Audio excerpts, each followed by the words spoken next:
Bonsoir à tous. Je voudrais bien parler le français. Je parle le français, mais ma théorie a été écrite en anglais. Alors, quand je parle la conversation normale, c'est pas difficile pour moi. Mais quand je travaille sur l'épistémologie, la langue anglaise est toujours avec moi. So, je voudrais bien avoir écrit mon texte. Ça serait plus facile de le lire en français, même quand jamais j'ai lu un texte pour une conférence. Mais je vais parler en anglais, j'espère, je vous en prie de m'écouter en anglais, et je vais le faire le mieux. Mais si vous avez des questions, nous pouvons échanger en français. Mon français, comme vous voyez, c'est pas très bon, mais c'est ce que je peux faire. Alors, switch. Well, I've been proposing. How much time do I have? I didn't ask about you. 20 minutes? Well, Okay for you? well, I'll do my. Okay. I have been proposing what I've been calling epistemologies of the South. South as a metaphor for the systematic suffering caused by capitalism, colonialism, and patriarchy. So South is not a geographical South. Australia is North, in my theory, even though there is a South in Australia, which are the indigenous peoples and undocumented migrant workers, for instance. So this South is a metaphor of suffering, and probably the connection with geographic is that, in fact, most of the countries in the global South have been subjected to European colonialism. The idea is that our epistemologies are the epistemologies of the winners. The knowledges that we study in our universities and the research centers are the knowledges of the winners, the history of the winners, never the knowledge of the losers. Because the losers, very often, their knowledge is born in struggle. And if they lose the struggle, their knowledge is lost. In fact, since the colonial times, this has been the case. So therefore, it is very important if we try to do what I call an epistemological interruption that we need to do, because it's a highly political act, because I think that we are at a time in which politics says that there is no alternative. And this is based on the hegemonic forms of power. In order to give credibility to alternatives, which we see all over the world emerging, we need an alternative thinking of alternatives. And this alternative thinking starts from the idea that the knowledge is born in struggle. In the struggle that those that have been fighting against capitalism, colonialism, and patriarchy are probably a good start to understand why so much experience in the world, innovative experience, enriching experience, gets lost, doesn't enter the canon, doesn't enter the hegemonic forms of knowing at our research centers or opinion or public opinion. So if you take seriously this idea of knowledge is born in struggle, then probably what is important is from the beginning to understand that Western-centric forms of knowledge are based on what I call an abyssal line, a line that divides in absolute terms what is relevant and what is not relevant. And this abyssal line used to divide the metropolitan societies from the colonial societies. So whatever was on the other side of the line doesn't count, is ignorant, is primitive, is savage, and so on. We know that. But this idea of the abyssal line, that is to say, radical exclusions, the zone of non-being, as Frantz Fanon would say, things that are not even visible, sayable, or seeable. This is the abyssal line. And therefore, the theories that we developed in modernity were all of them developed on this side of the line, not on the other side of the line. metropolitan societies, not colonial societies. And therefore, Western modernity, which on this side of the line was regulation and emancipation, on the other side of the line was appropriation and violence. But the two images never meet. I give you an example. In the 19th century, at the end of the 19th century, we here in Europe celebrate the birth of labor law as the protective law for the workers. For the first time, they would have a limited time of work. They would have some insurance, some subsidies whenever unemployed. And this was considered the luminous, the protective side of the law. See what was happening on the other side of the law in the colonies. Labor law, yes, but it was called shibalo. That is to say, forced labor, slave labor. That is to say, two images of labor in which here we have the emergence of social democracy. On the other side, labor is criminal law, is punishment of the people of those regions. These two images, so they are not the concepts and ideas created on this side of the line. Their universality is not compromised by not covering the other side, because the other side is not relevant. It does not exist. So this abyssal line produces absences, produce what I call the sociology of absences. That is to say, the idea that whatever does not exist is very often actively produced as non-existent. And therefore exists, but is produced as non-existent. That's why we don't see, we don't have concepts, we don't have theories, we don't have the tools to see them. So I think that we are at a point that we could say, well, but colonialism is not here anymore, so there is no abyssal line anymore. Well, there are. The idea is that historical colonialism came to an end, but coloniality remained in the social relations. And in fact, the abyssal line is very often a very material line. The wall that separates Israel from Palestine. The wall that separates Malila and North Africa from Europe. The barbed wire electrified fences. The wall in the southern border of the United States between Mexico and the United States. They are abyssal lines. Whatever is valid on one side is not valid on the other side. So the idea of these abyssal exclusions is still very present in our societies. So the second move is that once we accept the idea of the abyssal line and do our inquiries into the other side of the line, not knowledge, not knowing about, but knowing with. When we start to think, because these are ideas of non-knowledges, knowledges that have never been recognized as such, indigenous knowledges, peasant knowledges, women knowledges. They were considered for us superstitions, opinions, and not rigorous, because rigorous knowledge is science. Once you do that, then you start thinking, if you work with, not work on, we start thinking that in these other regions, there are lots of innovations that are taking place, lots of energies.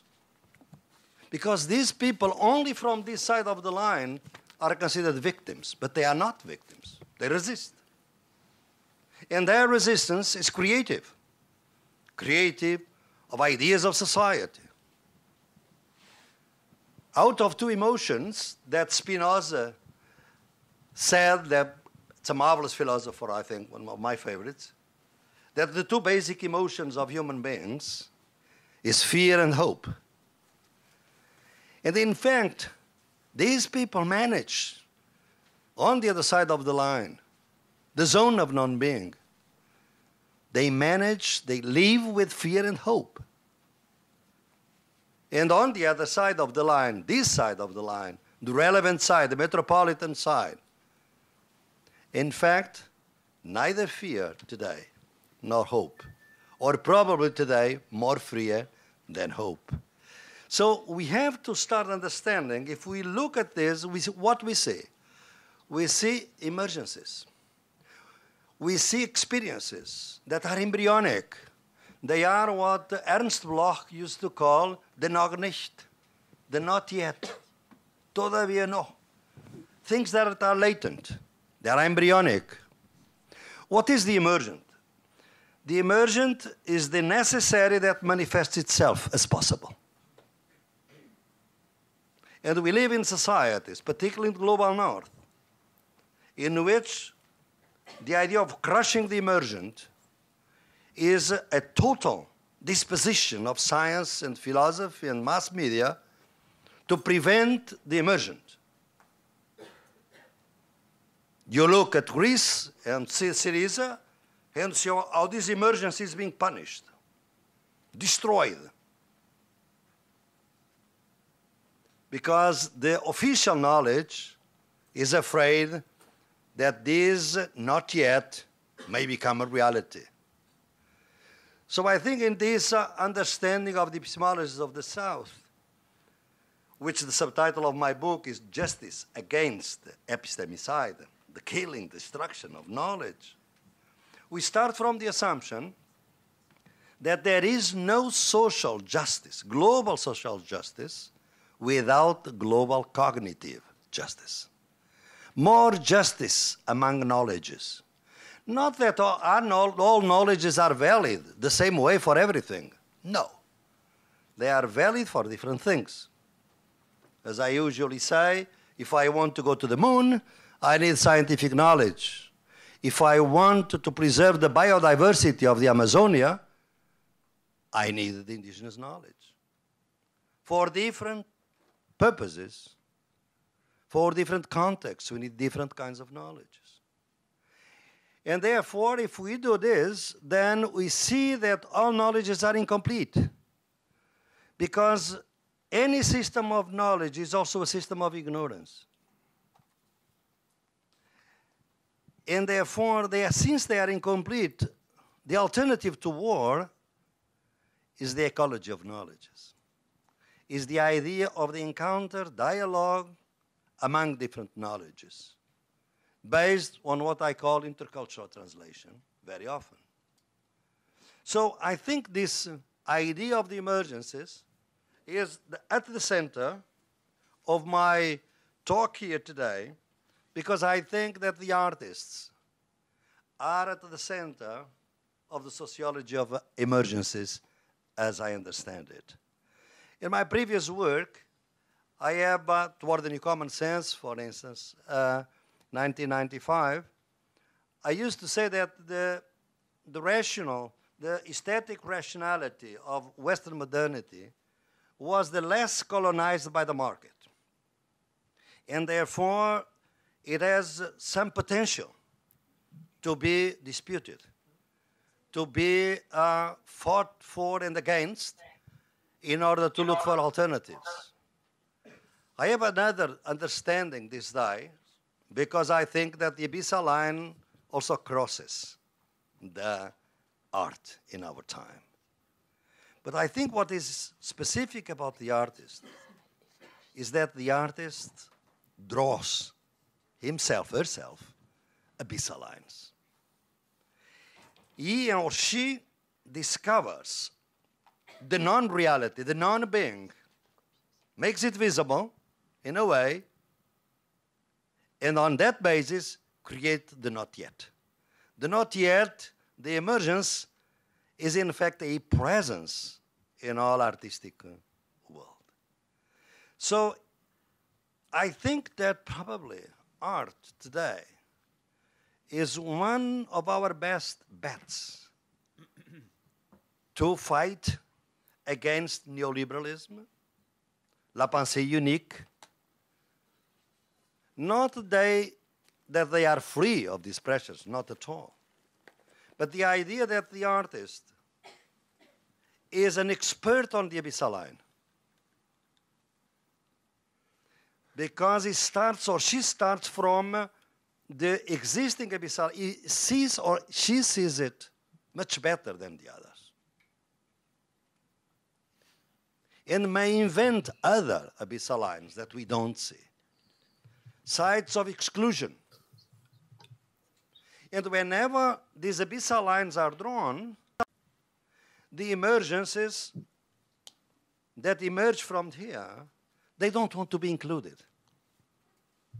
Inclusion is absorption. The artistic inclusion is a provocation. You don't include if you don't change the realm and criteria of inclusion. So the emergence in art is only possible as a provocation. And that's on this basis that can open new horizons, new alternatives.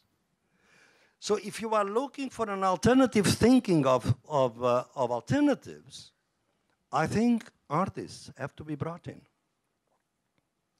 Because the artist, because it's obsessed in his reality, in uncovering radical exclusions and abyssal lines, what he or she does is that on the voids that he or she creates, it installs a mirror that does not reflect anything except the not yet.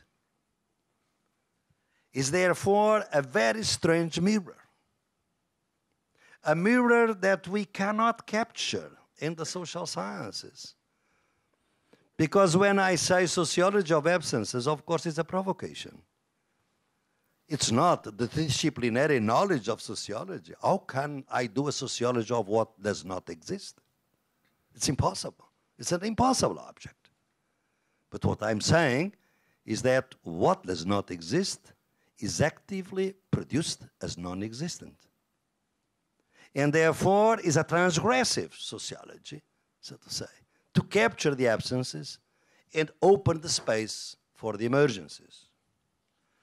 So the artist, in a sense, as an expert on the abyssal line beyond the emergences, is someone whose research, because we are talking about research, is not the logic of representation, is not the logic of intervention. The logic of intervention is the logic of science. It is a mistake, and Boaventura has also shown that, and Sandra Harding and Donna Haraway, that the logic of science is not representation, it's intervention. Because the laboratory is a great organization of intervention in reality in order to destroy the spontaneity of reality. So it's neither representation nor intervention, it's creation. Research creation. Research performativity. What is the difference between intervention and performativity? Is that whoever intervenes is never intervened. While in performative, we have a reciprocal transformation of the performed and of the audience. So it's a different logic. So it is a very specific way of subjectivation in which some of the core distinctions are ignored. John Dewey said very often in some of his books, art does not distinguish between sanity and madness. Neither does it distinguish between body and mind. Neither does it distinguish between subject and object. And therefore, the objectivity, the trustworthiness of the work of art has nothing to do with neutrality. It's the opposite of neutrality. While positivistic science only sees objectivity together with neutrality. We as critical social scientists have to distinguish between objectivity and neutrality. I want to be objective. I want to produce trustworthy knowledge. but I'm not neutral. I want to know very clearly which side am I on. The artist doesn't even need to go with these distinctions because he or she is at a different level of intervention. But if this is so, am I creating a kind of heroic form of art? Am I not reproducing the aura of the art? No, I don't think so. The aura, most of the artists that exist in the world are not recognized as such. The artists that I'm talking about exist on the other side of the line. And the artist that we recognize as such is the tip of the iceberg. Who makes this selection, this transit? The museum and the gallery, literary criticism, artistic criticism. And therefore, we should see what is the relationship between the artist and the museum, which is the topic of this workshop. The museum, there are two types of museums or galleries, in my view. The hegemonic one is the one that ignores the idea of the abyssal line. Doesn't recognize that there is an abyssal line. Whatever is excluded is not relevant. Whatever is not in the canon does not exist. And therefore, there is no abyssal line. There is no cognitive injustice or cognitive artistic injustice. Where is the counter-hegemonic, post-abyssal museum or gallery? Is the one that walks the abyssal line. The museum that walks the abyssal line. Is it a Freischwebend Intellektuelles, Karl Mannheim? It's not Freischwebend, because just the fact of acknowledging the idea of radical exclusions in our society is a very transgressive idea. And it's even very difficult for a museum to be recognized. So the museum is this counter-hegemonic museum is also the tip of the iceberg of the museography or museology. Is also something that has to be questioned, interrogated, and interpolated. But is it possible to walk the abyssal line? Or should the museum be on the other side of the line, just with the excluded, the non-existent? Well, there are lots.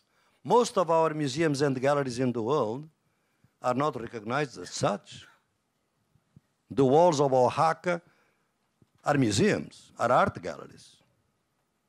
The suburbs of Brazil, or of Madrid, or of Lisbon, are full of very active museums and galleries of everyday life, artistic life, in music, in dance, breakdance, hip-hop, graffiti. So we have to see what is the location and what are the possibilities for those that can be accepted as counter-hegemonic type of museums. I see that the possibility of walking the abyssal line and therefore being post-abyssal, imagine what I'm trying to convey to you.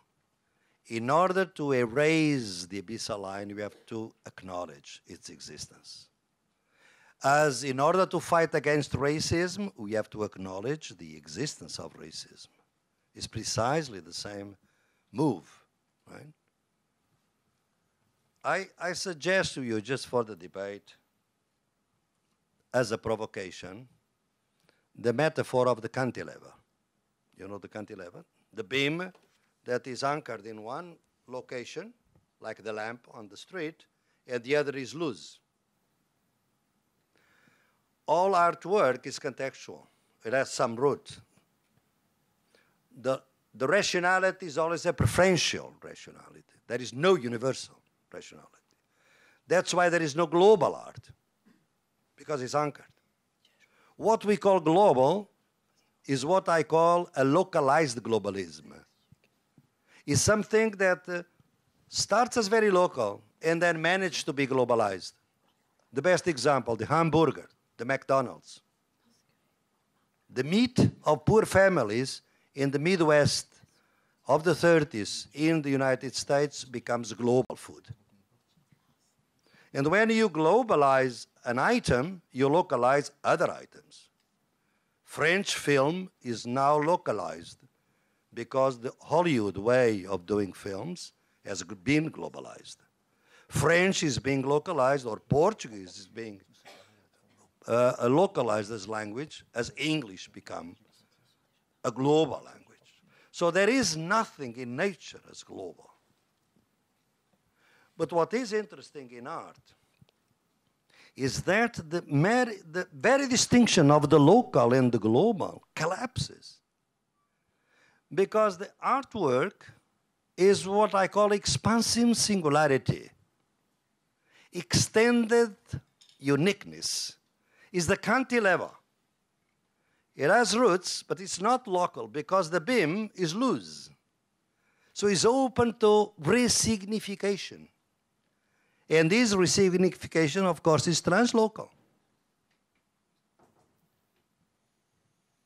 Can a gallery, museum, or whatever accept this expansive singularity, this extended uniqueness?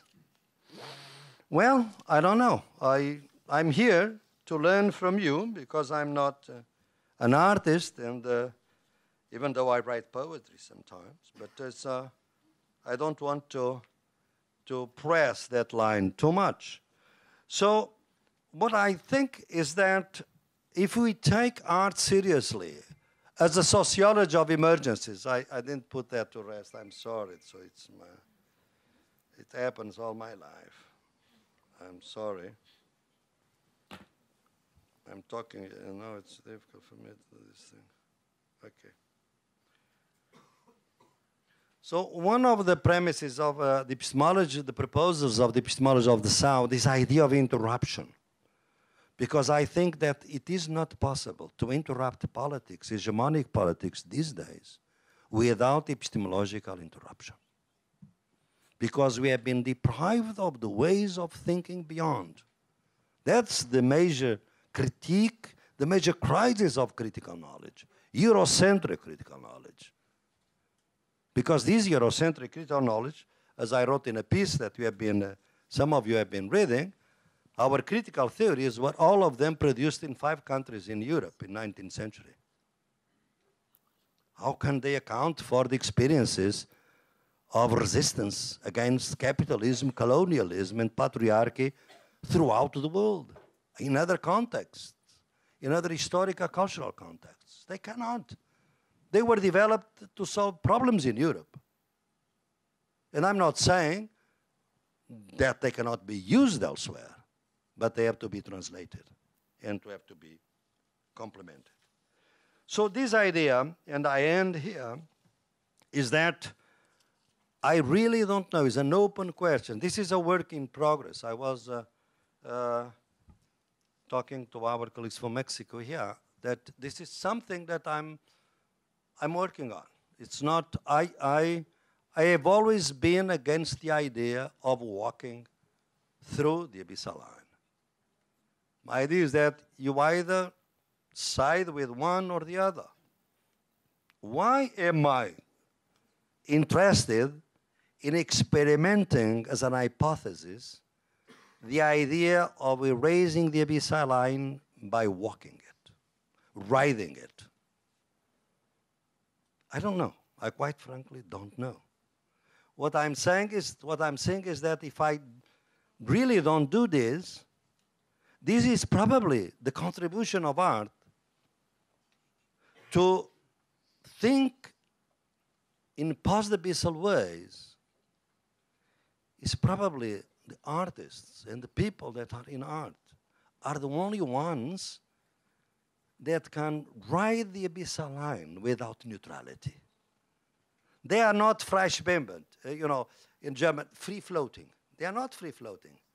They are writing, they put roots, land, territory, ancestry, culture in the abyssal line. And it is this line that probably may allow us to erase abyssal line. Thank you.